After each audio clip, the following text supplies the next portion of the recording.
ce qui est très compliqué pour nous, pour vous, c'est qu'on a des énormes biais culturels liés à notre éducation ou ce qu'on a appris à l'école via des figures d'autorité qui étaient nos parents, les profs, ou un super coach avec 3 PhD. Et qu'on nous a jamais trop appris à douter de ce qu'on nous a raconté, qu'on n'a jamais trop appris à vérifier ces infos-là, et qu'on a tous ces biais en nous, qu'on n'imagine même pas. Et la vraie difficulté, c'est d'être capable de remettre un peu en question tout. Alors ça veut pas dire qu'il faut devenir complotiste, hein, et que dire que le monde est pourri, parce qu'il y a des trucs bien pourris de partout, aussi. Hem, mais au moins de se faire sa propre idée, d'aller un peu plus loin que la phrase inspirante qu'on peut nous dire, d'aller un peu plus loin que la phrase marketing qui est écrite sur la plaquette, et qu'on aille un tout petit peu plus creuser et regarder les infos pour consommer ou acheter en pleine conscience.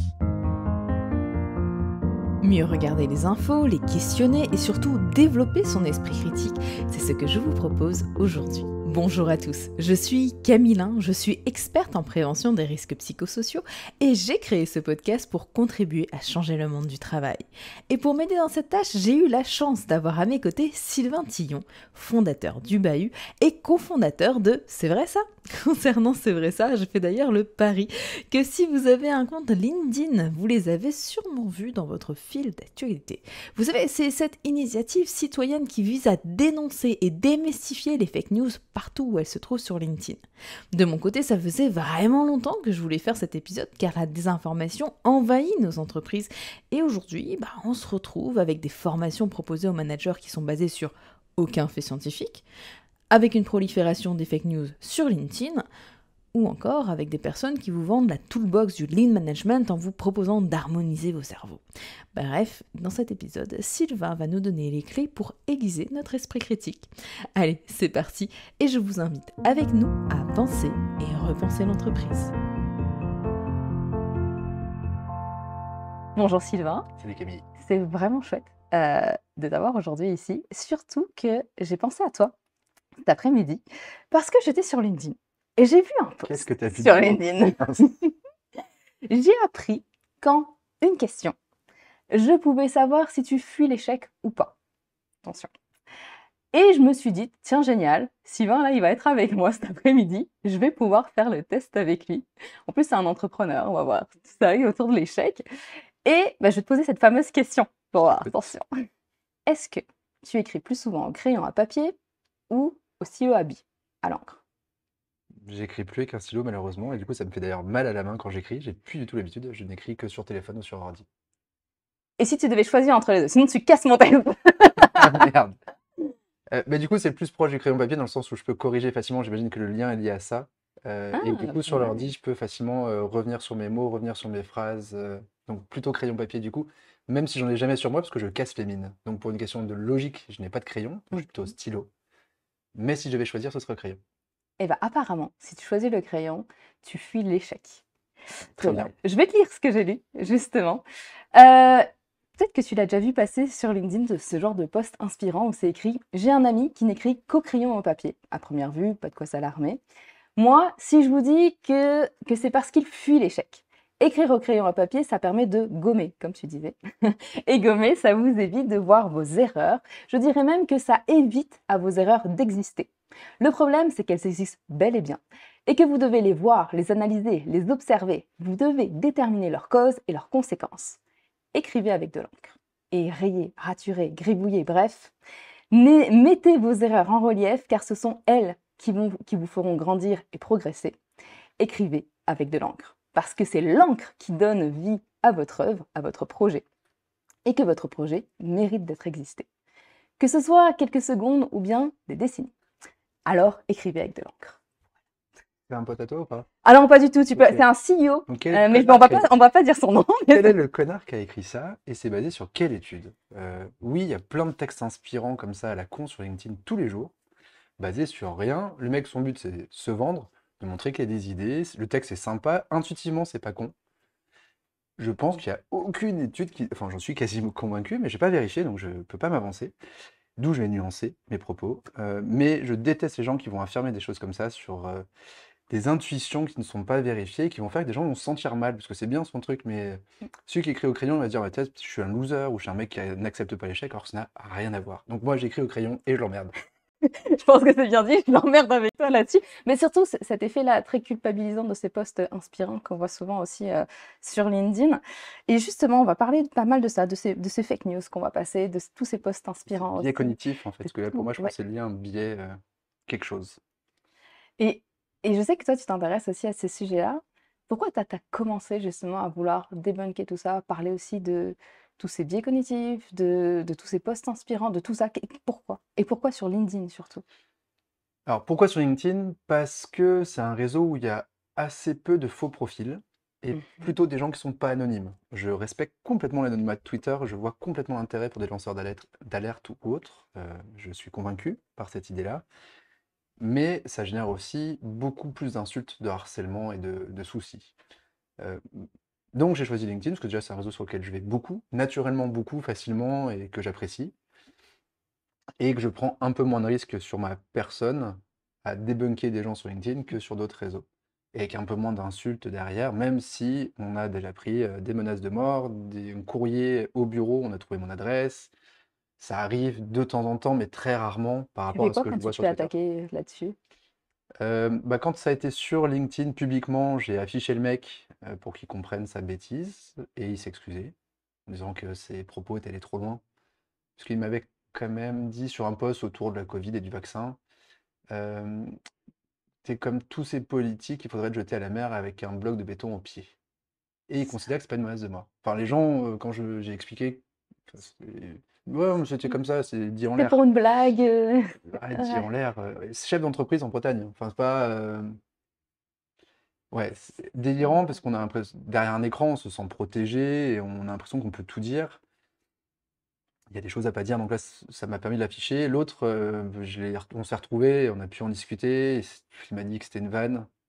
J'avais pas aimé qu'on le débunk sur un truc, et bon, j'ai dit que la vanne n'était pas très drôle. Il m'a offert des chocolats, et c'est des Ah. chocolats plus des menaces. Attends, et t'as Il m'a écrit. offert des chocolats, mais il y avait des menaces en disant refais jamais ça, un truc. Mais voilà, mais À on a pu en partir de ce moment-là, reparler. t'as arrêté après de Non, non. continuer à lui parler ou vous À avez lui continué? parler, Ouais. où on s'est pas trop recroisés, mais on a pu en discuter. Je lui dis, ouais, Ok.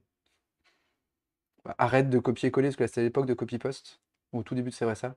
Arrête de copier-coller de la merde et on n'arrivera pas en fait. Enfin, nous, on va pas, on n'attaque personne, surtout pas d'ailleurs les personnes. On va attaquer des idées ou des posts copier-coller ou des fausses infos partagées, mais jamais l'auteur de la fausse info, parce que bah, lui, peut-être qu'il y croit d'ailleurs, hein, et c'est pas grave. Et lui, je lui en veux pas. C'est pas mon rôle. Je suis pas un justicier. Je suis pas un policier.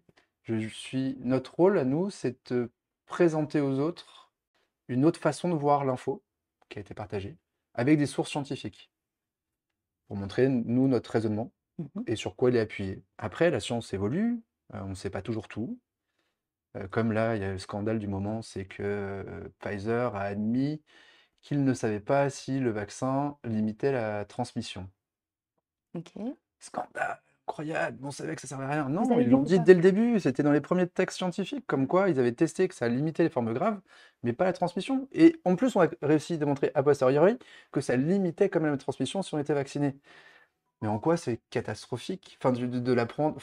Et en plus, ça existe depuis 2 ans. Le mec fait juste dire ce qui était déjà écrit. Donc les mecs, soit ils savent pas lire, soit voilà, voilà, bon, et du coup, on essaie de venir avec le papier de départ, avec le dépôt, pour dire voilà ce qui était écrit et on l'a toujours su. C'est pas, il n'y a rien de Bah, très neuf, ni de très. Enfin, il n'y a pas de complot, il n'y a pas de nouveauté, il n'y a rien d'incroyable à découvrir ça. Donc voilà. Euh, mais à et- la base, c'est né de Copypost, qui a Mhm. été créé par Thomas Ponce, un très très bon copain, euh, parce qu'on s'énervait des gens qui copiaient-collaient des posts sur LinkedIn. Et au début, c'était presque pour un peu protéger les gens qui créaient des vrais posts bien et qui étaient copiés. Ça arrive très souvent sur Mhm. LinkedIn. Bon, après, des gens plus ou moins que moi qui m'intéressent, justement des posts inspirants comme ça, qui peuvent être copiés, comme celui que tu m'as présenté juste avant. Je pense, sans statistique, pareil. Mais la plus copiée-collée, je pense, sur LinkedIn, c'est Bridget Hyacinthe, une américaine, qui Je fait des connais pas. posts inspirants sur les RH, sur le monde du travail, sur le management. Mais c'est repris dans toutes les langues du monde et elle n'est jamais citée. Et nous, on n'attaquait pas si la personne citait l'auteur. Ouais. Même si on cherchait un moyen de tracher des posts, avouons-le, de façon objective. Mhm. Et du coup, là, on n'attaquait pas le contenu, mais le fait que c'était plagié. Et il n'y avait pas de discussion possible. Tu avais collé un texte, on le retrouvait depuis 10 ans ou depuis Ouais. 5 ans sur un autre réseau ou sur autre chose, donc tu as un plagiaire. Point. Et on mettait une petite phrase un peu rigolote. Sauf que parfois, j'allais chercher vraiment la source et je découvrais qu'en plus, c'était complètement faux. Que l'histoire plagiée était bidon. Donc, on mettait la petite phrase pour tracher au début, pour troller. Et après, je dis, et en plus, c'est complètement bidon. Et j'essaie de raconter la vraie histoire, qui était souvent tout aussi intéressante ou inspirante que l'histoire copiée-collée qui était fausse. Et là, on s'est aussi fait insulter de nazis, de délateurs, de SS et autres sur notre page. Et un avocat est venu nous aider gentiment, qui ne nous connaissait pas, il nous trouvait très marrant à distance, hein, parce qu'on Mhm. ne s'était jamais croisés. Et il répondait aux gens, bah non, en fait, vos posts sont publics, ils vous affichent publiquement aussi. Si vous voulez pas qu'ils affichent, enlevez vos posts en Ouais. fait, et copiez-collez pas. Ils ont le droit de montrer les choses qui existent en fait. C'est pas contre vous, c'est pas toujours la même personne, parce qu'effectivement, on n'enlevait pas toujours le nom du plagiaire. Parce que bon, bah, il a plagié, c'est sur son compte, ça se Oui, retrouve quoi. Enfin, il suffit que tu fasses une recherche LinkedIn et tu retrouveras le post en fait, et l'auteur. Donc pourquoi le cacher? Euh, et en décembre 2020, il me dit, Cyril, là, il y a un truc qui est plus grave, parce qu'on se marrait, on se racontait des trucs, ou parfois je lui demandais de nous aider parce qu'on se faisait vraiment attaquer. Et il me dit, là, il y a un truc plus grave, c'est que pire que le plagiat, qui est nul, mais c'est pas dommageable, euh, personne n'en souffrira, à part l'auteur qui va Ouais. perdre ses droits d'auteur et autres, enfin, ou qui va pas toucher d'argent par rapport à un travail qu'il a fait, parce que c'est Mhm. du travail, hein, de faire une jolie image, de faire un joli texte. Donc il perdra en visibilité, en autorité, donc en argent potentiellement. Mais là, il y a un sujet qui est le Covid, et on est en train de travailler sur des vaccins qui ne sont pas encore là, et il y a des gens qui racontent n'importe quoi. D'où qui vont pas limiter la transmission, qui vont faire qu'il y a des gens qui vont se retrouver au hosto pour des formes graves, parce qu'ils disent que c'est qu'un rhume, ou qu'il faut pas mettre le masque, que les enfants vont mourir avec un masque, ce qui est complètement faux aussi. Parce qu'il y a cette polémique-là, comme quoi on respirait pas bien avec un masque, ce qui est faux aussi. Enfin, heureusement d'ailleurs qu'on respire bien avec un masque, les chirurgiens et tous les infirmiers qui portent ça Non, mais H24 et qui courent dans les couloirs et qui font leurs opérations avec. mais Heureusement que leur cerveau est irrigué et oxygéné, tu vois. Enfin, c'est juste. Bon, voilà, Mais pourquoi c'est important pour toi? C'est parce que débunker, ça prend du temps. Je sais même pas combien de temps ça te prend par poste. Ça te prend du temps, ça prend de l'énergie. Pourquoi avoir choisi ce combat-là? parce que j'apprends. Parce qu'en fait, Mm. j'ai pris des claques aussi perso sur des sujets qui m'étaient évidents parce que culturellement, je les avais appris, ou on m'avait appris ça à l'école, ou mes parents m'avaient T'as dit un ça. exemple? Euh, oui, j'en ai plein, mais un qui me vient en tête. Bah, non, mais l'exemple, c'est celui qu'on a fait dernièrement sur la pyramide de l'apprentissage, où ça te dit que tu retiens 10% de ce qu'on te dit, 20% de ce que tu écris et 90% de ce que tu fais entre collègues. Et qui intuitivement semble très vrai, Mhm. qui s'appelle la pyramide de Dale ou le cône de Dale. Mais en fait, Dale n'a pas du tout travaillé sur le sujet de la mémoire et de l'apprentissage. Et donc, cette pyramide est complètement fausse. Et c'est un neuromythe, comme on dit. Euh, et que je me suis déjà appuyé là-dessus, je pense, dans mes premiers écrits autour de la pédagogie, comme quoi il faut rendre l'apprenant actif pour il mémorise mieux. Ce qui est assez logique aussi. En tout cas, cette image est fausse. Alors attends, parce que Et là tu donc, en m'as... la recherchant, tu vois, Ouais. j'ai découvert que c'était faux, donc je vais plus m'appuyer dessus. Et toutes les infos que j'essaie de partager, moi, quand je donne un cours, ou quand je fais une conférence, ou quand j'écris un bouquin, j'essaie de les vérifier, les sourcer, et que je découvre là que je prends des claques, ou bah non, c'est faux. Je vais donner un autre exemple du Covid. Euh, un gars profondément complotiste, enfin, en tout cas, qui avait partagé depuis plusieurs fois des posts un peu pourris, avec des sources un peu pourries, là partage l'article d'un journal danois en disant les stats d'hospitalisés Covid sont gonflés en France de l'ordre de 80% pour faire peur aux gens. Inadmissible, blablabla, blablabla, blablabla. Et je commence mon debunk en allant chercher la source du coup. C'est quoi ce journal danois? C'est un équivalent d'entrevue. Je sais pas si ça te Ok. parle, Non. un journal type Voici, mais pour les hommes avec des femmes à poil. Ok. En gros. Très, oui, très closer, mais pour les mecs. D'accord. Euh, Donc rien à voir avec les vaccins. Rien à voir avec une Rien à émission voir avec les vaccins. scientifique, rien à voir avec un journal sérieux. Et je commence mon debug en me disant, bah, en même temps, vu la source, mais j'ai quand même creusé, parce qu'au final, on sait jamais quoi. Et là, je tombe sur un article du Washington Post ou du Times, New York Times, je pense, qui explique que c'est vrai. Et que maintenant, depuis une petite année, on a maintenant les vraies stats. Mais à l'époque, si tu rentrais à l'hôpital avec le Covid, tu rentrais dans les stats d'hospitalisé Covid, même si tu rentrais pour une jambe cassée. Mais non. Parce que ça nécessitait un accompagnement spécifique, une chambre seule, des médecins beaucoup plus protégés quand ils venaient te soigner, Ok. parce que tu avais le Covid, même si c'est une forme légère. Et effectivement, sur les jeunes, sur les 15-40 ans, c'est 50% de personnes hospitalisées avec le Covid, pas pour le Covid. Donc les stats Mais ont été non. doublés. Et effectivement, là, ça te faisait peur. Tu te dis, putain, il y a quand même des jeunes de notre âge qui sont à l'hôpital. Finalement, il y en a 2 fois moins que ce qu'on disait. Alors ça reste toujours trop. Mais du coup, là, j'ai pris une énorme claque à devoir dire aux complotistes, t'as raison.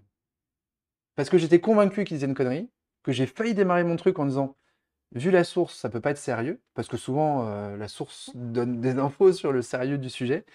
Mais malheureusement, c'était vrai. Donc tu lui as écrit? J'ai commenté en disant, vous avez raison, c'est vrai. Et c'est justifié en France parce que ça nécessite un accompagnement, blablabla, qui fait que, comme à l'époque, on cherchait à limiter la surcharge de l'hôpital. Voilà, le problème, c'est que c'est une chambre seule, c'est un accompagnement lourd, parce que quelqu'un a le Covid et qu'on ne veut pas qu'il le transmette à l'équipe médicale. Mais ça n'empêche que du coup, la stat fait plus peur qu'autre chose, enfin, cherche à faire peur, alors qu'en fond, on pourrait l'expliquer. Maintenant, dans l'appli Covid Tracker de Guillaume Rosier, enfin, Guillaume Rosier, un mec incroyable qui a créé toutes ces stats, maintenant, c'est spécifié ceux qui sont à l'hôpital pour le Covid et ceux qui sont à l'hôpital avec le Covid. Ok. Mais Donc, à ce moment-là où elle est sortie, ça n'était pas encore visible et ça n'était sorti nulle part, dans aucun média français. Donc petite claque c'est- perso, tu vois, mais c'est ça que j'adore, enfin, c'est que moi aussi je me prends des claques et j'apprends. mais c'est ça que je trouve intéressant parce que souvent on va se dire, tiens, c'est un complotiste, ou on voit des fois, enfin, tu sais, par rapport aux posts qu'ils partagent, etc. Puis tout de suite, tu as envie de dire, bon, tu vois la première source, oh, c'est sûr, c'est faux, puis au final, peut-être pas plus, et puis tu te prends des claques, enfin, comme tu dis là, en Tu vas allant plus vérifier un peu. chercher, et Alors, c'est puis. arrivé une fois sur 100, Oui, mais. mais ça peut arriver, Mhm. c'est pas inintéressant, et quel que soit le sujet. Après, moi j'ai déjà fait des erreurs aussi. Alors après, normalement, le rôle du debunker, c'est de l'assumer, de pas la supprimer, de l'éditer, de dire j'ai fait une erreur, voilà la vraie réponse. C'est un truc très con, c'est du coup notre running gag à nous, notre private joke à nous dans l'équipe sur le banane bleue. Ouais. Une très belle image qui tourne sur tous les réseaux sociaux et tu tapes sur Google la banane bleue, les 2 premières pages Google mettent à peu près la même photo avec une banane qui est bleue, qui s'appelle la Vanilla Ice, la Blue Vanilla Ice, un truc comme ça. Enfin, la banane au goût de vanille bleu, Attends, une vraie banane? qui semble être une vraie banane. Et le post dit il n'existe aucun fruit bleu, ou quasiment aucun fruit bleu. C'est le seul. C'est exceptionnel. Et c'est en plus une banane qui a le goût de vanille. Et avec une photo d'une banane qui est vraiment bleue, pétante, quoi. Et vraiment, tu tapes ça sur Google, tu lis les 2 premières pages, ça te dit que c'est vrai. Et même dans des journaux sérieux, dans Ouest France, dans pas mal de trucs Elle est sérieux. où cette banane? Et donc, c'est une banane, c'est aussi la Blue Hawaiian Banana, si tu veux chercher. Et donc, je commence en disant, bah oui, effectivement, histoire vraie. Alors, c'est un copier-coller parce qu'on retrouve ce post à plein d'endroits sur LinkedIn, Ok. mais il existe effectivement une banane bleue, et donc je ne savais pas. Et là, quelqu'un dit, non, non, Sylvain, enfin, non, non, c'est vrai ça, vous venez de dire une énorme connerie. J'en ai chez moi, la Blue Hawaiian Banana. Ok. Et c'est une banane du coup qui pousse même dans un pays froid, alors pas au Québec, mais en France, ça marche parce que je crois que ça résiste au gel jusqu'à -5 degrés. C'est une banane plutôt acide, donc plutôt comme la banane plantain. Elle a pas du tout goût de glace vanille. Elle a une couleur glace vanille, elle est pas du tout bleue. Mais pendant sa maturation, il y a des champignons bleus sur la peau de la banane. Donc la peau de la banane semble bleue, et c'est des champignons, si tu les enlèves, la peau reste jaune ou verte comme une banane. Ok. Mais attends, je Mais du coup, t'interromps. l'intérieur est blanc, Mais est-ce que tu crème. vois les photos là, que tu vois sur, que Ouais. tu as vues là, et que tu dis, ah bah oui, c'est vrai. Est-ce que ce sont des photos qui ont été truquées pour la Oui, rendre plus. Ok. c'est des photos truquées du coup. Mais les 20 premiers résultats Google te disent que c'est vrai. Comment on Et fait? là, j'étais un peu vite, je vais être sur mon tel, j'ai pas assez vérifié, je me suis fait avoir et j'ai dit au mec, t'as raison, putain, je suis un couillon. Et j'en ai fait un article en disant, bah voilà, on peut se faire avoir de temps en temps aussi. Et c'est une erreur, il n'existe pas de banane bleue. Eh ben, j'aurais appris quelque chose aujourd'hui. Mais Mais par justement, contre, il comment. existe des Vas-y. bananes au Japon, enfin, du coup, en cherchant, mais c'était génial. Au Japon, ils ont réussi à créer une banane où tu peux manger la peau. En la faisant geler, enfin, en la mettant dans un très très grand froid pendant un court moment, et en la ressortant, la peau devient très très fine et peut se manger du coup. Ouais, et il existe plein de types de bananes sur lesquelles on a bossé comme ça en créant un peu des nouvelles sortes. Mais tu peux aussi manger de la... Enfin, je sais que la peau de banane se cuisine aussi en dessert au Brésil. Donc tu peux quand même la manger en dessert. Ouais, c'est juste qu'elle est pas agréable à manger, et du coup là au Japon ils ont réussi à créer une peau de banane qui est agréable à manger. Après la banane coûte 100 balles la banane, Ouais. mais c'est... Comme c'était ouais, le melon ou la pastèque, franchement, je sais plus. Qui font en carré. Oui, C'est ça. Ouais, qui bloque dans la croissance avec une forme au début pour qu'elle ait une forme carrée. c'est ça. Et qui coûte aussi extrêmement Ouais, cher. parce que c'est compliqué à produire. Mais voilà, donc pourquoi? C'est pour apprendre. Parce que ça me permet d'apprendre plein de choses. Et au niveau pédagogique, parce que franchement, depuis 2 ans, encore plus, en fait, parce que je suis dedans, je trouve qu'on sort des analyses sur pas mal de sujets qui sont assez dangereuses, que les médias n'ont plus toujours le temps de traiter les infos, malheureusement pour des questions de financement, où aujourd'hui ils ont besoin de faire du clic plus que de faire la vraie info, qu'ils n'ont pas toujours les moyens de le faire. Même s'ils sont subventionnés par l'État, bah, peut-être pas assez parce qu'en tout cas, ils n'ont pas le temps de creuser. Et, et, et qu'on m'a pas trop appris ça en fait à l'école, donc c'est un moyen pour nous d'aider les gens à savoir chercher de l'info, à vérifier les sources, à pas se faire avoir par des trucs du quotidien. Mais comment tu fais ça? Parce que justement, c'est difficile. Tu sais, je me mets à la place, on va revenir sur notre histoire de banane, ou même moi, en fait, où je me dis, j'essaye à chaque fois de chercher l'info, je vois que les 20 premières pages de Google te parlent de la même chose. Tu fais comment pour bien vérifier une info, pour pas tomber dans ces pièges-là, pour pas aimer tout de suite un post qui t'inspire, enfin, pas qui t'inspire, mais en tout cas qui te semble vrai? Tu fais comment? Bah, tu creuses un peu plus parce qu'en fait, il y avait pas la vraie, enfin, il y avait pas d'infos sur limite tu vas chercher là un post d'un arboriculteur, d'un pépiniériste, c'était des posts sur des magazines type, je te dis Ouest France Positivaire ou ce genre de trucs, qui étaient pas des spécialistes du métier. Donc en fait, tu vas chercher une source un peu plus sérieuse et j'avais pas fait ce taf-là. Mmh. Ou j'avais cru que Ouest France était sérieux et Ouest France raconte plein de merde, notamment sur, mais ils ont des blogs aussi, c'est aussi dangereux ça, hein, on sait pas, mais même Mediapart raconte plein de merde parce qu'ils ont un blog Mediapart où n'importe qui peut venir Mais écrire. personne ne le sait. Enfin, moi, j'ai réalisé il y a pas longtemps que c'était n'importe qui pouvait le faire. Et ça, j'avais pas compris ça. Et ça te donne, tu te dis, c'est Mediapart, donc c'est quand même Normalement, sérieux, c'est donc ça censé être donne bossé, envie. et c'est ceux qui font des vraies Ouais. enquêtes, mais en fait, sur ce bout-là, n'importe qui peut prendre la parole et faire croire et bénéficier de la marque Mediapart. Sur Ouest France, toutes les pages, enfin, le blog sain et naturel, c'est une catastrophe. Ils sortent conneries sur conneries. Il y a un autre grand magazine comme ça où ils ont leur blog, mais qui sont des tribunes, mais tu vois pas trop que c'est pas été validé par le journal. Donc tu peux te faire avoir. Euh, donc oui, tu peux facilement te faire avoir. Donc après, il y a quelques sites qui ont fait ces boulots-là. Peut-être jeune, moi j'ai beaucoup utilisé Hoaxbuster quand j'étais gamin sur les chaînes d'emails qui arrivaient avec cet enfant à la leucémie cherche du sang au plus à Oh tel oui, endroit je me rappelle machin. de ça. Et qu'en fait tu Effectivement. cherchais avec le gamin, ça faisait 6 ans qu'effectivement il allait chercher du sang et que le truc continuait à tourner 6 ans après et que le gamin il était soit mort, soit rétabli, mais il n'y avait plus besoin de sang pour ce gamin-là et que c'était complètement con. Mais ou sur plein d'autres choses. Et qui était un peu le premier site à traiter ces fake news ou ces infox Ok. du web. Et aujourd'hui, il y en a plein d'autres. Dans les super sources, il y a Snopes, Je le snopes.com. rajouterai dans les notes de l'épisode Il aussi, y a justement. Africa Check sur les sujets liés à l'Afrique, parce qu'il y a énormément de fake news en Afrique aussi. Après, en France, il y a Check News ou AFP Factuel qui font du super boulot. Il y a les décodeurs sur Le Monde. Et Le Monde ont tendance à plutôt bien bosser leur sujet, à pas mal partager, enfin, mieux travailler pas mal de sujets. Même si dernièrement, là, j'ai vu un article où ils avaient dit des conneries. Ça me fait un peu chier parce que c'est un des seuls journaux jusque-là où je trouvais un peu au-dessus de la mêlée et bon, pas Est-ce que c'est pas toujours. une erreur qu'ils ont fait comme toi, tu as fait un moment cette erreur-là? Est-ce que justement tu peux écrire quand tu vois des choses comme ça sur ce genre de journaux pour dire: «Ah, c'est pas si vrai que ça»? Heu, Là, en fait, c'est qu'ils ont pris une étude d'un lobby et qu'ils l'ont partagée sans la vérifier. Mais comme beaucoup d'autres l'ont fait et que normalement le monde vérifie un peu plus. OK. Parce que je vais avoir une histoire à te raconter, un de mes debugs préférés. Heu, su Tous les ans en France, on a une date anniversaire qui est à partir d'aujourd'hui, les femmes ne sont plus payées. En novembre, En c'est souvent, c'est en ça? novembre, Ouais, mais en ce moment, c'est en novembre. ça se décale de plus en plus tôt dans l'année. Mmh. Comme ça se décale de plus en plus tôt sur l'année, le fait qu'on dépense plus que les ressources que la planète peut créer, qui arrive de plus en plus tôt, bah, pareil, les femmes sont moins en moins payées a priori par rapport aux hommes. Et là, c'était à peu près le 2 novembre à 9h22, les femmes ne sont plus payées. Tous les médias, tous, télé, radio, presse écrite, ont repris cette info. Et là, parce que normalement, c'est vrai ça, alors j'ai oublié de préciser, on demande aux gens de nous. Parce qu'au début, nous, on a débunké des choses qu'on voyait, Ouais. et après, on a dit aux gens, nous, on voit pas tout, et en plus, via nos bulles algorithmiques, on va plutôt s'entourer de gens qui racontent pas trop de la merde. On essaye, même si on essaye de pas avoir toujours les gens qui pensent la même chose autour de nous, mais en tout cas, ils partagent normalement, ils sont plus sérieux, ils sont plus scientifiques.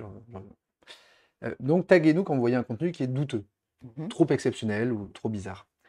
Euh, et que c'est comme ça qu'on intervient. On en fait très peu de nous-mêmes. Sauf que celui-là, bon, on n'a pas été tagué dessus, parce qu'il paraît très très vrai, il fait plaisir aux gens, c'est un truc très démago, il faut aider les femmes, et il faut aider les femmes. C'est vrai. Mais, mais je pars dessus, et enfin, histoire conne, hein, je suis en week-end, je crois que chez des potes, et du coup, je m'enferme dans ma chambre pendant 3 heures, parce que plus je creuse, plus je découvre que c'est complètement con.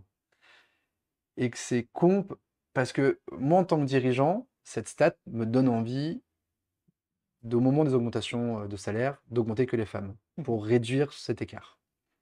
C'est ça que la stat donne comme info, je trouve. C'est bah, tu payes pas assez tes nanas dans ta boîte, donc bah, si tu veux rétablir une égalité, une certaine justice sociale, bah, augmente-les. Sauf que, bah,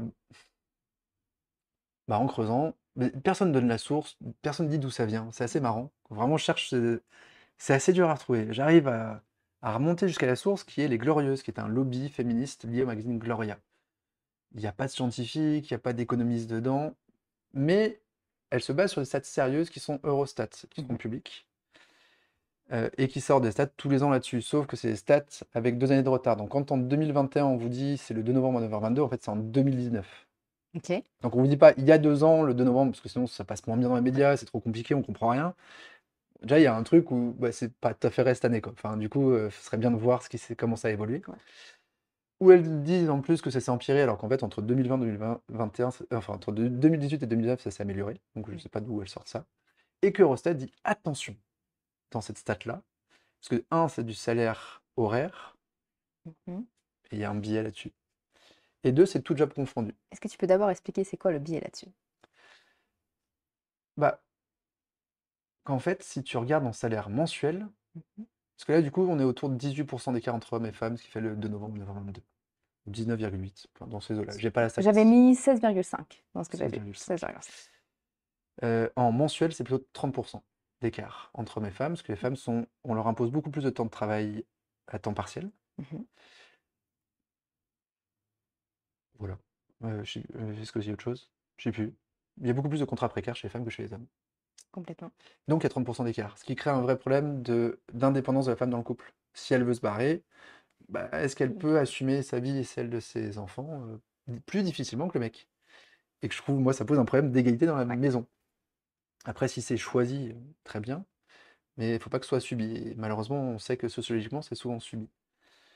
Euh, donc limite, c'est pire que ce qui est dit. Mhm.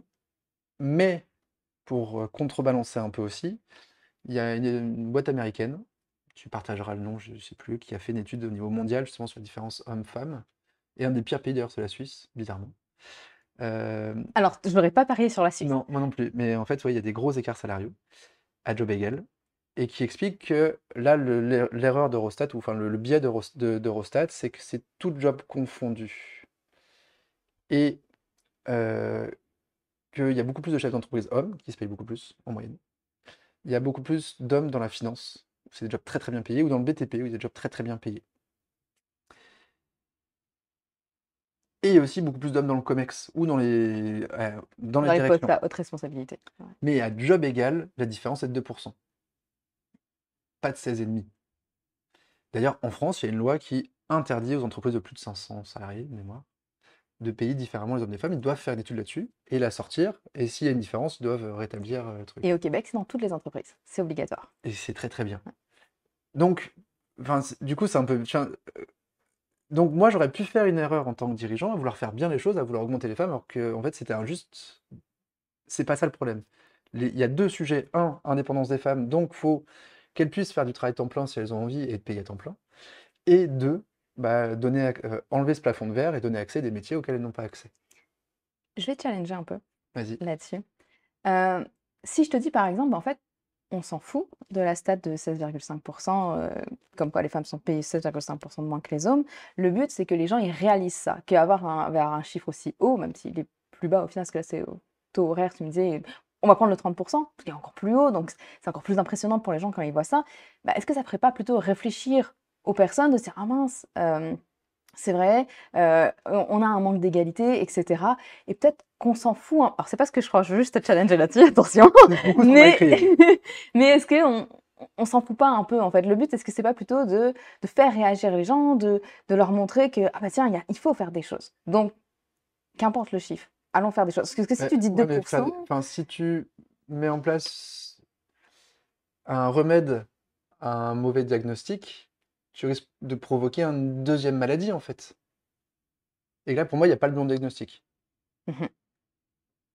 Et du coup, je suis complètement d'accord avec le fait de combattre cette inégalité homme-femme salariale, mais pas en disant que les femmes sont payées moins que les hommes à job égal. Voilà. Je suis d'accord. Je voulais juste essayer de trouver un Non, petit non, mais truc du pour coup, là, mais je suis c'est d'accord. ma conclusion, c'est on Et donne pas un remède à un problème qu'on n'a pas trouvé. Enfin, qui n'est pas le surtout bon, quoi. que C'est dangereux. l'un des problèmes, et je suis d'accord avec toi, et c'est pour ça que moi, ce genre, même en tant que femme, ce genre de statistiques m'énerve en fait particulièrement. Je t'ai fait cette réflexion-là parce que c'est une réflexion que j'entends Mais beaucoup. qu'on m'a beaucoup fait, hein, Ok, je me suis qu'on fait- t'a et en beaucoup plus, fait j'ai eu aussi. très peur, hein, parce que du coup, on a un comité de validation au sein de l'équipe. Mhm. Aujourd'hui, on a une vingtaine d'experts de plein de métiers qui sont là juste pour relire nos textes et nos commentaires avant de les publier. Et on est 5-6 à les écrire. Et que je flippais en tant que mec. Putain, le biais, t'imagines. Et en plus, les deux seules têtes visibles de C'est vrai ça, c'est Guy Nagel, un avocat, et moi. Donc deux mecs. Et c'est un terrain vachement glissant pour nous. Donc j'avais très très peur de dire une connerie. Comment ça D'où a je été m'étais vachement reçu? baqué. Bah, euh, plutôt très bien, parce qu'on a une super communauté, nous, qui adore. Après, il y a beaucoup de gens qui m'ont dit, ouais, mais on s'en fout, ça fait parler du problème. Ah, pas du bon. Donc pour moi, on s'en fout pas. J'aime bien les choses qui sont basées sur des réalités, sur des vrais chiffres, sur des vraies infos, plutôt que le buzz, parce que là, ça fait le buzz. Hidalgo a posté ça, enfin plein de personnalités Marlène publiques, Schiappa aussi. et Et du puis coup, toutes ça me les fait autres. chier, quoi. Ouais. Ça me fait chier parce que faut pas croire que nos hommes politiques savent tout, ils ont accès à toutes les infos, ils raisonnent de façon scientifique, ils raisonnent par rapport à ce que nous on demande en tant qu'aussi population potentiellement, et ça peut amener à des lois à la con qui du coup traiteraient pas le vrai problème, quoi. Et voilà, c'est ça qui m'ennuie. Et c'est pour ça, moi, ça m'énerve d'autant plus ce genre de statistiques où on ne traite pas le vrai problème, parce que pour moi, l'une de ces problématiques, c'est pas la seule, mais l'une de ces problématiques-là, c'est l'un des vrais problèmes, c'est que ça vient aussi de l'école. Par exemple, à l'école, on va surtout dire que bah, les femmes, elles sont plutôt, elles doivent être là dans le soin, beaucoup moins dans les métiers scientifiques. Et d'ailleurs, cette semaine, justement, j'ai vu comme quoi, alors il y a une je veux pas dire de bêtises, alors, au cas où si je dis des bêtises, je les remettrai en commentaire parce que Oui, je attention, suis oui. pas sûre, donc on va faire attention et on peut me reprendre, il y a pas de souci au cas où. Mais comme quoi, en fait, avec les changements, tu sais, au lycée Oui, maintenant, au niveau des changements là, les oui, les femmes ont beaucoup moins encore moins, pris, ouais, ouais, tout à les fait. matières, J'ai vu ça aussi. scientifiques et c'est là où je me dis: «Mais mince, il y a un gros problème» Mais il y a un biais en fait plus et tôt qui a été vas-y. étudié scientifiquement, je te renverrai l'article, Ouais, qui est que les filles font moins de maths parce qu'on leur dit qu'elles vont pas y arriver. Et qu'en fait, ouais, tu peux induire le fait de pas y arriver à un groupe, et ça a été testé scientifiquement, en leur disant, vous allez voir, c'est super dur. Le groupe d'à côté, tu leur dis c'est facile, il va y arriver. Et les groupes à qui tu dit c'est dur vont avoir plus de mal à le ouais. faire. Et c'est hallucinant comme info, mais où, du coup, c'est lié aux parents et aux profs qui vont dire aux filles, bah, toi, c'est pas grave, c'est pas fort en maths, c'est une fille, c'est normal. Par contre, il faut que tu sois forte en français. Et c'est ultra dommage, parce qu'il y a énormément de scientifiques femmes qui ont fait des découvertes incroyables, qu'on connaît assez peu finalement, parce qu'on met souvent en avant plus les hommes que les femmes, c'est un autre sujet. Mais et moi, dans mon équipe, dans ma boîte d'avant, j'avais beaucoup de filles dans l'équipe technique, ça apportait un truc super intéressant, une façon de travailler un peu différente aussi, une autre façon d'aborder les sujets, et qu'il y a des salaires en plus intéressants dans les métiers scientifiques. Donc bah, ça Bah, aligne, ce qui genre, explique tu vois, aussi tout ça ça, reviendrait, enfin, bah, elles ouais. seraient peut-être plus payées. C'est ça. Et mais tu vois là, alors ce que je te propose aussi, c'est qu'on aille ensemble, en fait, pour les gens qui nous écoutent, essayer de débunker un peu ce qu'on voit. Comment est-ce qu'eux, ils pourraient trouver l'information, puis de quelle façon, et surtout voir ensemble c'est quoi l'impact que ça a aussi dans l'entreprise, qu'on revienne aussi à ce monde des entreprises, c'est quoi l'impact qu'il y a. Et j'ai fait une petite sélection pour toi de certains articles qu'on pourrait aller débunker ensemble, des choses que, si vous, enfin ceux qui nous écoutent en tout cas, je suis sûre et certaine, si vous avez LinkedIn, vous avez déjà vu cette La publication. fameuse meute de loup. La fameuse latte de l'eau, t'as bien deviné. Si jamais vous ne l'avez pas vu, vous savez pas de quoi on parle, je vais vous lire, tiens, je vais te laisser toi lire la petite histoire de la meute de loup, et puis on va essayer de la débunker ensemble. Alors, je vais hop, tourner mon ordinateur, Oh, je l'enfer. te laisse Oh, dur. lire ça. Alors, c'est une petite image avec une flèche bleue, un carré, deux carrés, enfin un rectangle, deux rectangles, entouré d'une meute de loups, avec écrit Leçon de loup. Les trois à l'avant sont vieux et malades, ils marchent en avant pour régler le rythme du groupe, de sorte qu'ils ne restent jamais derrière eux. Les 5 suivants sont les plus forts, ils sont chargés de protéger les devants en cas d'attaque. Le groupe au milieu est toujours protégé contre toute attaque. Les 5 derrière, eux, font également partie des plus forts, ils sont chargés de protéger l'arrière en cas d'attaque. Le dernier est le leader. Il s'assure que personne ne soit laissé derrière, il maintient le groupe unifié sur le même chemin. Il est toujours prêt à courir dans n'importe quelle direction pour protéger l'ensemble du groupe. Voilà ce qu'est un leader chez les loups. Il ne s'agit pas d'être devant, mais de prendre soin de son équipe. Mais ta Tellement gueule. inspirant. Oh putain. Bon, déjà, il y a un gros biais d'anthropomorphisme. On pense que les animaux réagissent comme nous, alors pas du tout. Première chose. En plus, il y a plusieurs moyens de le débunker. Et là, on peut faire de la zététique sur un post comme ça en disant, en fait, Alors, excuse-moi, je t'interromps. Explication. Qu'est-ce que la zététique? alors ça vient du scepticisme, enfin c'est sceptique en anglais, c'est le fait de mettre en doute des infos et d'aller vérifier et de voir s'il y a une logique derrière. Et là, juste avec votre logique à vous, si vous enlevez vos émotions, parce que ces posts-là sont faits pour générer un maximum d'émotions, en fait, vous regardez que c'est complètement con. C'est dans la neige qui a l'air assez présente et lourde, et donc de mettre les trois plus vieux à l'avant pour ouvrir le chemin dans une neige lourde, ça n'a aucun sens, parce qu'ils vont encore plus se fatiguer. Finalement, ceux qui se fatiguent moins, c'est ceux qui sont dans la file. En plus, d'où les prédateurs. Déjà, les prédateurs des loups, c'est quoi? À part quelques loups potentiellement, où ça peut arriver des attaques de loups contre loups, mais ils en ont pas beaucoup, donc d'où ils se protègent de quoi? Pourquoi on met Effectivement. Et en plus, d'où le prédateur potentiel du loup va attaquer par l'avant ou par l'arrière. Pourquoi il n'attaque pas sur le côté? Enfin, Je sais ou il pas. entoure, quoi. Enfin, mais comme se font les attaques d'ailleurs d'animaux, hein, ils ont tendance à entourer pour en mettre un de côté, quoi. Donc tout est con là-dedans. Et le pire, c'est que bah, du coup, bah, en cherchant ça, on peut retrouver la source, on peut retrouver la vraie photo et le vrai photographe qui a photographié ça dans le nord du Canada. Et c'est dans un coin où il y a des bisons et c'est les loups les plus forts, les plus gros, les plus costauds parce qu'ils arrivent à attaquer des bisons qui sont quand même 10 fois plus lourds ou 100 fois plus lourds qu'eux. Je sais pas combien, beaucoup plus lourds qu'eux. Que c'est plutôt complètement l'inverse, c'est plutôt le leader ou l'alpha de la meute qui est devant parce que c'est lui qui va se prendre la neige dure à ouvrir Mm. et qui a pas du tout par âge, par machin, et lui explique la photo qu'il a prise. Donc même, enfin, ce qui est fou, c'est qu'il y a un gars qui a raconté la vraie histoire et qu'on la trouve nulle part. Ça, c'est fou. Parce que j'ai jamais entendu. Enfin, la vraie histoire, c'est toi aussi qui me l'a envoyé il y a pas longtemps, mais on la trouve effectivement nulle part. C'est ça, ça circule et ça continue à circuler. Je l'ai encore vu il y a pas si longtemps, et c'est l'histoire qui circule le plus sur LinkedIn, j'ai l'impression. Alors, je sais pas si c'est le plus ou pas, mais c'est celle que je revois le plus souvent, en tout cas de mon côté. Il y en a Et une je autre qui est trouve ça très très dingue. drôle par rapport au photographe. Ouais. Je t'enverrai, c'est celle de la gazelle qui se fait manger par, enfin, qui est attaquée par deux guépards. Mhm. Je crois que c'est ça, la légende. Je le retrouverai. Et qui fait une allégorie, comme quoi c'est une photo qui a poussé la photographe à la dépression. Parce qu'elle a vu un truc horrible. C'est la maman gazelle qui s'est sacrifiée pour ses deux petits. Et qu'en fait, les trois ont été attaqués par des guépards. Et elle s'est dit, bah, moi je me fige, je me laisse manger pour sauver mes enfants. N'oubliez pas qu'il y a une seule personne dans la vie qui sera toujours là pour vous, c'est votre Votre maman. maman. Et ça fait 14 000 likes aussi à chaque fois, évidemment. Et en fait, la photographe est presque un peu en dépression. C'est presque la seule chose pas complètement fausse du post, Ok. parce qu'on a complètement transformé sa photo, qui est pas du tout ça. Et d'ailleurs, on l'a en plus recadré, la photo, où c'est deux bébés léopards et non guépards qui attaquent une jeune antilope et pas gazelle. Donc tout est faux. Il y a rien. Les animaux sont pas les bons.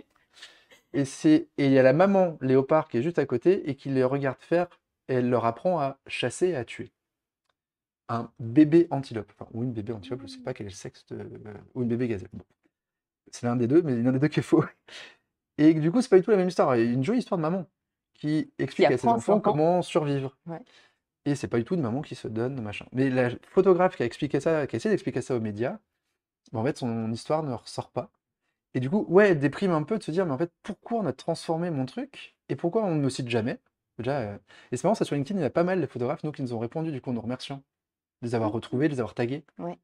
sur des photos Oui, comme parce que ça. ça, souvent, on cite jamais en fait les sources, les personnes qui sont là. Ça, Ça, c'est c'est terrible, on nous apprend pas, on part du c'est- principe que ce qui est sur le web, c'est à nous. Non, enfin, il y a quand même quelqu'un qui a bossé, qui a été sur le terrain, qui est venu avec du matos. Il faut le rémunérer au moins. Alors, moi, j'essaie d'utiliser des images libres de droit que je trouve sur Unsplash ou autre, mais au moins créditez-le, bordel. Enfin, Ouais.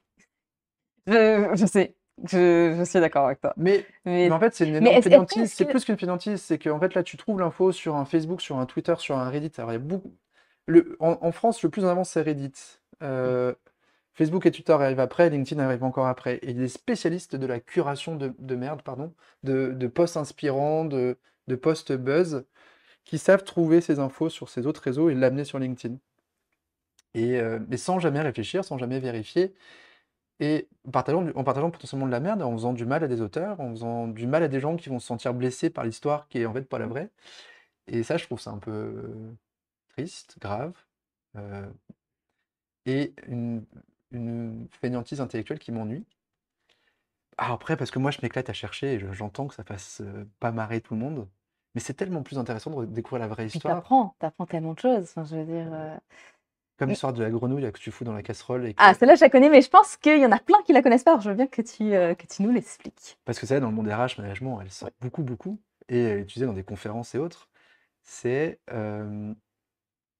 une grenouille, si tu la fais chauffer à petit feu, elle ne va pas sortir de la casserole et elle va se laisser mourir. Donc, quand vous êtes malheureux dans votre job, arrêtez de vous adapter, arrêtez de prendre des coups sur la gueule, barrez-vous. Alors, autant sur la conclusion, je suis très d'accord. Autant l'histoire, l'expérience, à cause de cette putain d'histoire, ils ont fait l'expérience scientifique, ils ont tué des dizaines de putains de grenouilles qui n'ont rien demandé, parce que le réflexe premier de la grenouille, c'est de se barrer. Point. Elle veut pas t'enfermer, elle veut vivre où elle veut, et du coup, soit tu mets une casserole trop haute, elle va chercher à sauter, limite elle va mourir d'effort. Mais ils ont tout essayé avec toutes les températures, en faisant montrer d'un demi-degré par 10 minutes, machin. Moi, je pense juste aux grenouilles là. Ça fait Et peur, donc, ça. ils n'ont pas réussi à reproduire cette expérience comme quoi les grenouilles ne se sauvaient pas, restaient endormies dans une eau qui chauffait, qui la brûlait, qui la tuait. Voilà. Donc, même ça, c'est complètement faux. Alors, si, tiens, la claque. Ah, la plus grosse. Enfin, non, c'est parce que c'est une mini claque, mais. euh, c'est quoi, toi, ta devise, ton motto, ton proverbe fétiche? T'en as un qui te J'en vient? ai pas, mais je vais t'en sortir un banal. Le premier qui me sort, c'est crois en tes rêves. Le plus banal qu'il y a. Ok. Mais j'ai pas de truc, c'est juste le premier qui m'est venu en tête là. Et qui n'est pas une citation particulière, enfin, c'est une phrase, c'est pas de quelqu'un Non, je particulier. cherchais juste Ok. pour répondre à ta question, je cherchais quelque chose justement, Ou je sinon, me une, dis, mais une j'en ai pas. citation inspirante, c'est quoi le truc où. Moi, je donne la mienne, ça te donne le temps de réfléchir. Euh, j'ai créé ma première boîte à 20 ans, de bijoux pour cheveux, donc rien à voir avec le sujet. Maintenant, on s'en fout. Et j'ai fait plein de petits business avant, plein de petits trucs, j'adore tester. Et ma phrase était ils ne savaient pas que c'était impossible, alors ils l'ont fait. De qui? Je le sais, je connais la Ah réponse, mais merde! juste grâce à toi.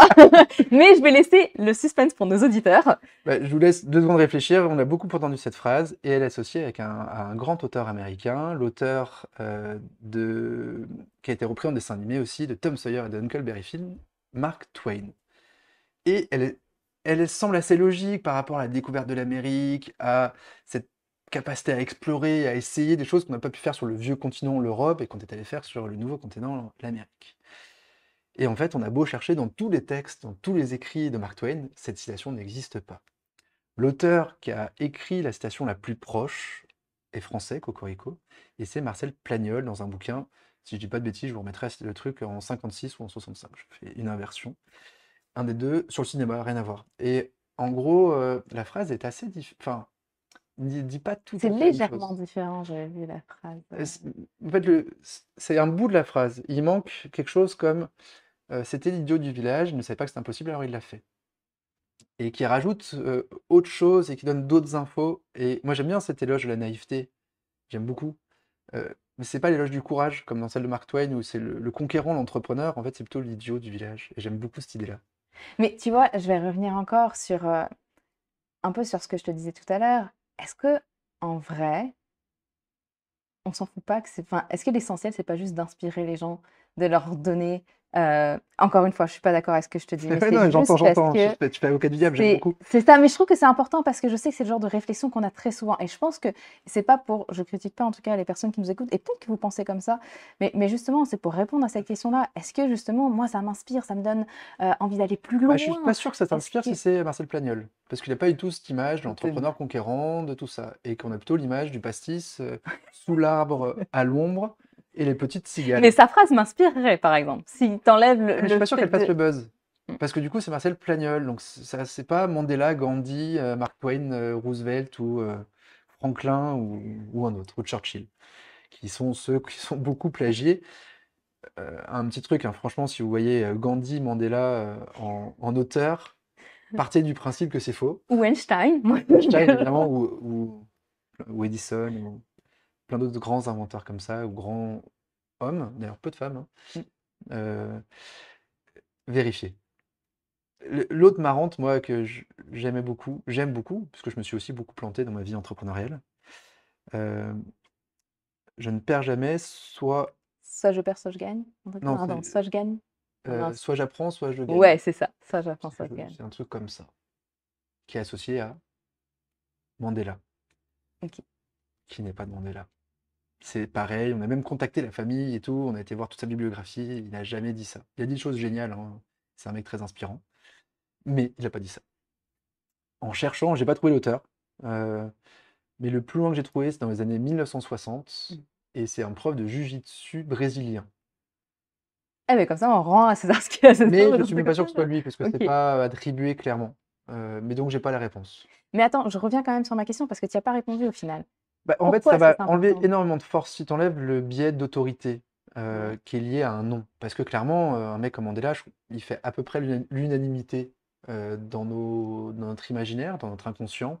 Comme quoi, ce qu'il dit, bah, faut le suivre, c'est un vrai mec bien. Ou Gandhi, pareil. Enfin, tu vois, ces personnages-là, qui fait que ça va donner une vraie force à la phrase. Alors qu'en fait, bah, c'est pas eux qu'on dit. Donc si tu enlèves ça, bah, la phrase est déjà moins inspirante parce qu'elle n'est pas associée à un personnage célèbre, illustre et unanimement reconnu. Je sais pas. Aussi, en fait, bon, la citation, c'est un peu le... comment je vais dire ça sans être méchant? Euh, c'est souvent nul. Parce que ça enlève tout le contexte de cette phrase. Et en fait, souvent, il y a plein d'autres choses autour qui font que ça l'atténue, c'est la nuance, ça la rend peut-être moins inspirante ou ça veut peut-être dire même complètement autre chose. Mhm. Et, et que baser sa pensée, ça c'est la pensée du pauvre, c'est ça que je cherchais. Baser sa pensée sur des citations, c'est triste. Parce qu'en fait, lisez vraiment la page ou le bouquin ou l'histoire de ce mec-là pour être inspiré, parce qu'il y a plein de choses inspirantes.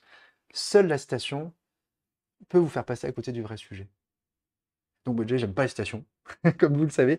J'ai appris 2 mots incroyables, c'est apocryphe, j'adore ce mot-là, donc c'est quand une citation est mal attribuée.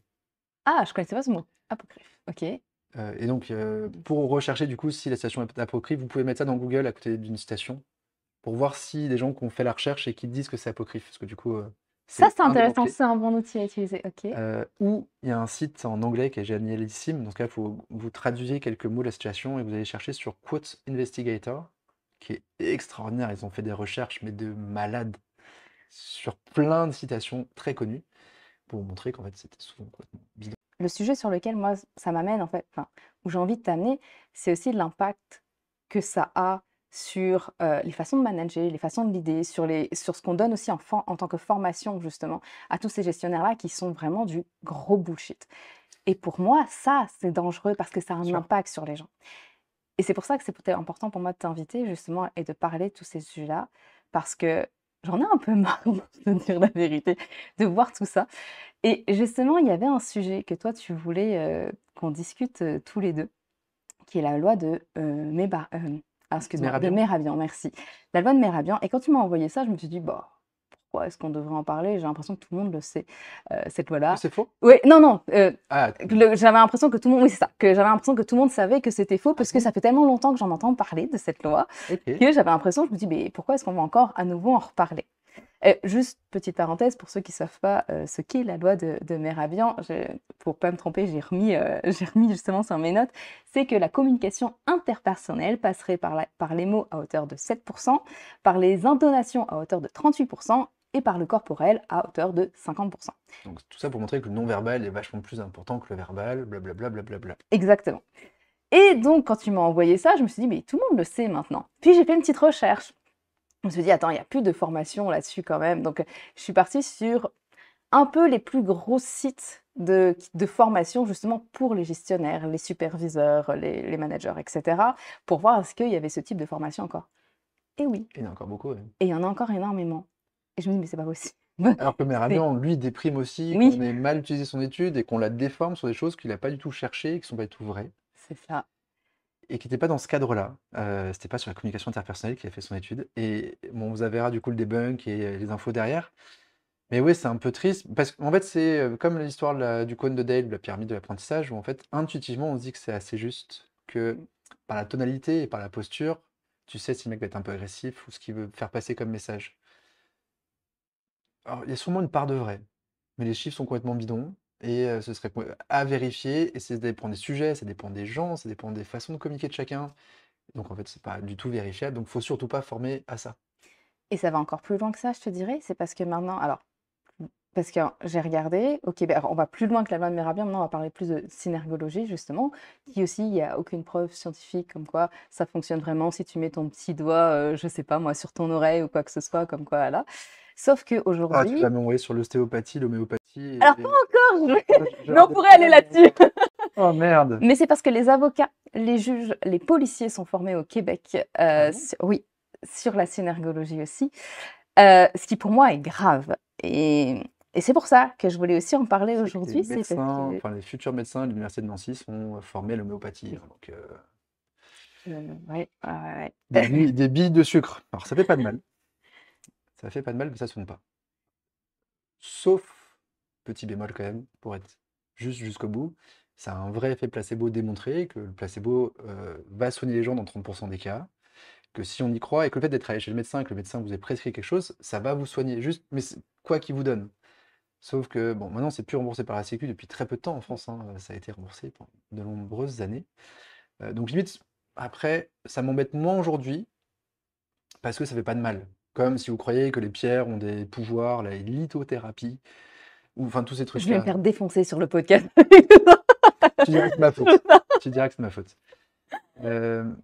Et pourquoi pas tant que ça fait pas de mal. Ce qu'il faut pas, ou le crudivorisme, la nouvelle tendance de l'ami Casanova, Casanova, oui, comme c'est ça ça. là, affreux, qui a comme tué des gens du coup, Ouais. en disant à des gens arrêtez de prendre vos traitements et mangez que des légumes, fruits crus et arrêtez de boire ou buvez juste de l'eau machin. Ça tue en fait. Mm. Et ces histoires de pH, d'acidifier son sang, machin, il n'y a aucune preuve scientifique comme quoi ça marche. Après, si c'est en complément et que ça vous aide vous, et que si votre esprit se dit que vous faites quelque chose pour aider la chimiothérapie, pour aider le traitement lourd, faites ce que vous voulez tant que vous prenez votre traitement qui, lui, a été démontré, fonctionne. Parce que, oui, d'être bien dans sa tête, ça va vous donner plus de chances de vous rétablir. C'est complètement vrai. Mais c'est pas le traitement qu'il vous donne qui va vous sauver. Ouais, mais tu vois, moi j'ai quand même un gros problème avec ça, avec le fait de dire oui, c'est pas grave, ça fait du mal à personne, on Je suis peut obligé y de dire aller ça, et je me suis tout. tellement fait défoncer que... Mais je sais, et puis là je sais que on va peut-être se faire je sais pas, on verra.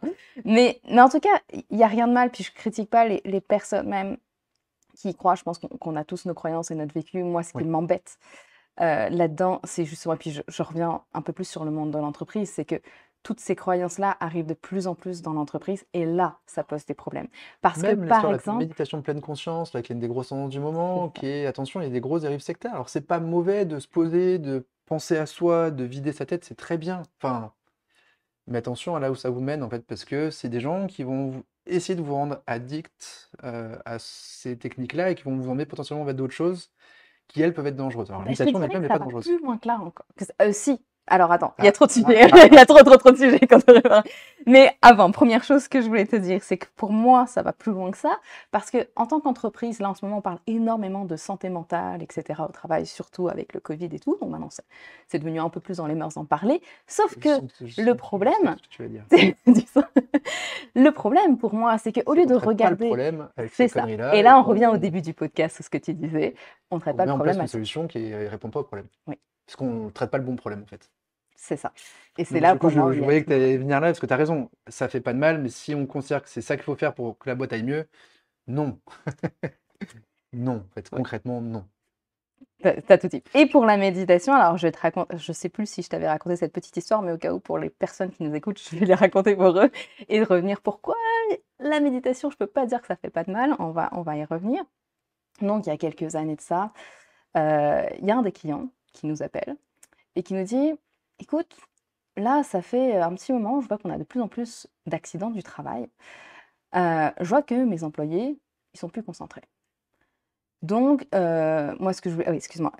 Donc, en fait, il y a quelqu'un qui a un doctorat en méditation pleine conscience qui est venu me voir et qui m'a dit que, justement, en faisant méditer mes employés, Il n'y avait pas 3 doctorats? J'en et connais un comme ça aussi il qui avait est. aussi, alors il en avait plusieurs, mais c'est pas une blague en plus, c'est parce qu'après je suis Merde, partie chercher ce monsieur, il en avait plusieurs, mais non, ce n'est pas Albert Kahn, au cas où. c'était la Ça, en c'était la private.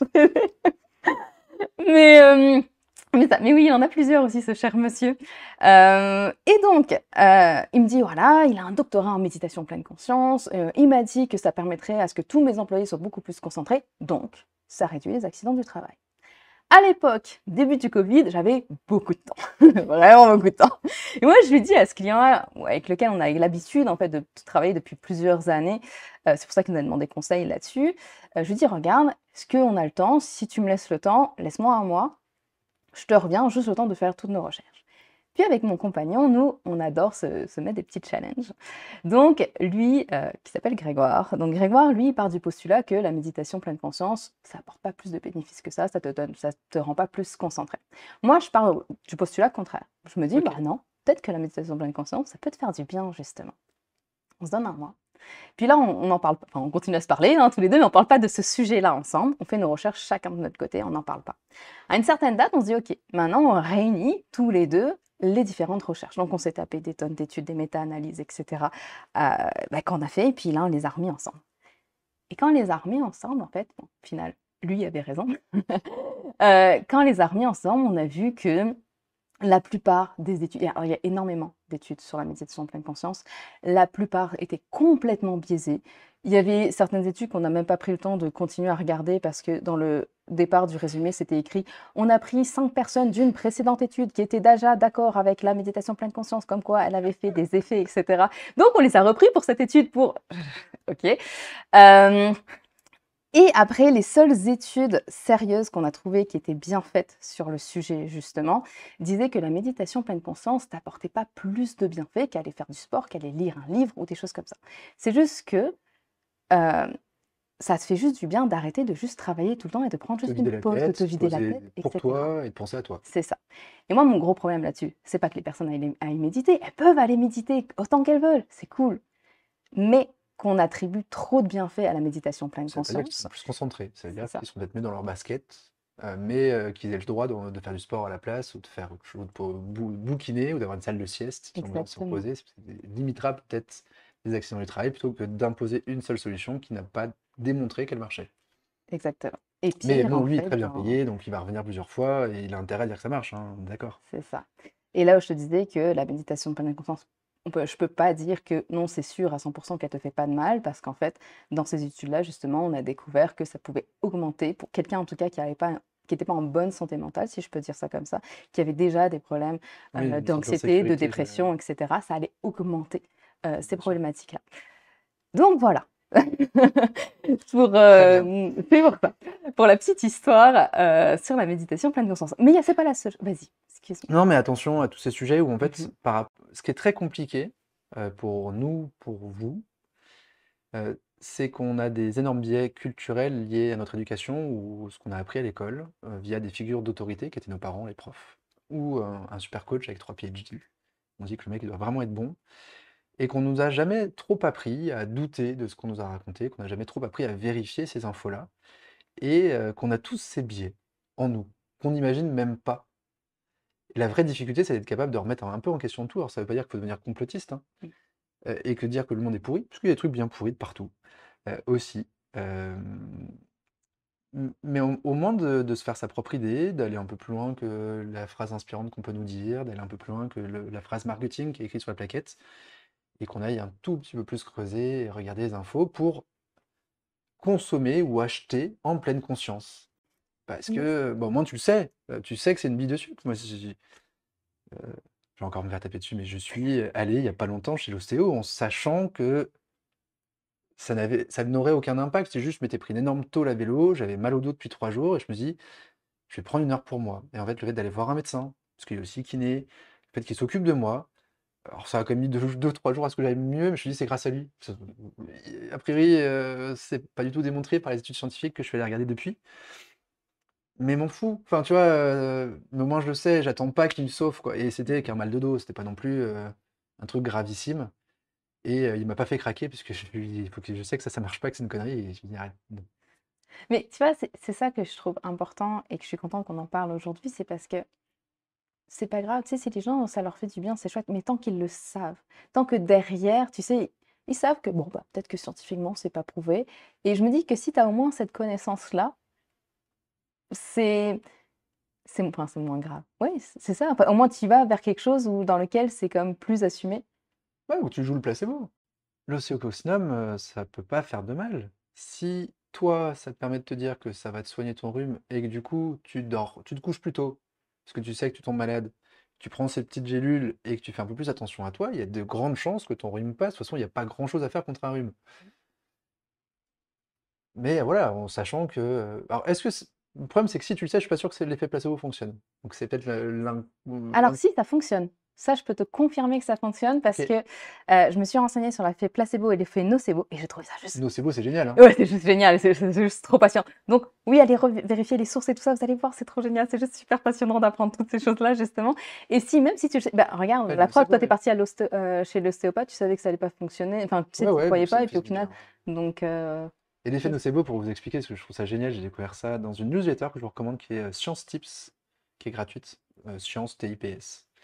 Il y a aussi Art Tips qui est génial sur l'art. Enfin, toute cette série est cool. je pense que là, dans les notes de l'épisode, on va avoir un Ah, énorme mal. avec toutes les sources là qu'on a citées depuis tout à l'heure. Et qui explique que c'est arrivé en Belgique, enfin que le plus bel exemple est belge du nocebo, où vous avez peut-être entendu ça si vous avez plus de 30 ans, ou plus de 40 ans, parce que c'est peut-être dans les années 90. Qu'un gamin était tombé, mais vraiment violemment malade après avoir bu une canette de coca. Et que du coup, il y a eu des doutes comme quoi il y aurait eu des rats qui auraient fait pipi sur la canette et que le gamin aurait avalé une bactérie liée à ça. Et dans la semaine qui a suivi, il y a énormément. Tous les gamins qui ont bu de coca sont allés à l'hosto. Parce qu'ils vomissaient vraiment. Alors qu'en fait, on a découvert sur la première canette, il n'y avait pas du tout de pipi de rat et que c'était une grosse gastro que le premier avait, pas du tout lié à coca. Alors c'est de la merde coca, hein, n'en buvez pas, de toute façon, pipi de rat ou pas pipi de rat, c'est pas terrible pour vos enfants. Mais qu'en fait les autres, par une folie médiatique, parce que les médias en ont parlé, bah, se sont sentis mal, parce qu'on leur a dit que peut-être qu'ils étaient dans même l'eau de canette qui avait peut-être été touché par le pipi de rat, et que du coup, il fallait faire attention. Mais que ça a créé un truc où les gamins vomissaient pour de vrai, quoi. C'est ça qui est C'est dingue. dingue, alors qu'il n'y avait aucune justification technique, scientifique à ces vomissements. Donc oui, j'entends bien, j'imagine bien que même si tu sais que c'est un placebo, ça puisse quand même marcher. À partir du moment où tu fais attention à toi, tu t'occupes de toi, de toute façon, ça peut marcher. Parce que ça marche aussi, ils ont fait justement, avec l'homéopathie, sur les animaux. Ils donnaient de l'homéopathie aux animaux, parce que souvent on dit: «Bah, l'homéopathie ça marche, regardez, je donne à mon animal, il est bien», tout ça. Mais en fait, il y a plein de choses qui arrivent là-dedans. C'est que tu prends un peu plus soin de ton animal, tu es un peu plus à côté aussi de lui. Donc tout ça fait que tu es un peu mieux aussi. Donc voilà. Autre chose que je voulais, débunker avec toi, qu'on voit très souvent passer, sur LinkedIn et encore une fois, je voulais chercher quelque chose qui concerne majoritairement les managers, les RH et cetera qu'on voit. C'est le fameux: «Êtes-vous plutôt cerveau gauche ou cerveau droit?» Tu es plutôt cerveau gauche ou droit toi d'ailleurs? Alors si je me trompe pas, j'ai ma petite image. Donc le cerveau gauche apparemment c'est plus quelqu'un, qui planifie. Je vais essayer de mettre ma petite image un peu mieux, qui raisonne plutôt bien, qui a un sens logique, hem qui est dans la précision, qui est dans les sens des règles. Et je te vois plutôt cerveau gauche, toi d'ailleurs. Tiens. Ou sinon, tu as le cerveau droit. Le cerveau droit est plus impulsif, émotionnel, a un sens artistique et créatif élevé. Il est sur l'intuition et plus dans la spiritualité. Bon, l'avantage, c'est qu'on a une machine qui s'appelle l'IRM, où on a pu démonter ces conneries-là. Que moi, c'est tout mon cerveau qui s'allume, c'est des zones différentes en fonction de ce qu'on me raconte, et que c'est pas la zone plus à gauche ou plus à droite. Et que c'est un risque en fait de mettre des gens dans des cases et de leur imposer d'être comme ça un peu toute leur vie, parce qu'on leur a dit, mais toi, t'es quelqu'un de créatif, donc faut que tu crées, et toi, t'es quelqu'un de précis, donc faut que tu sois précis, et qui va plutôt être négatif pour le développement de la boîte ou le développement de la personne. Donc attention à ces effectivement fake news ou neuromythes du cerveau gauche, cerveau droit, mais il y en a plein d'autres liés à ça. Mais putain, sur les tests de personnalité, si tu veux qu'on aille là-dessus, c'est chaud aussi, hein.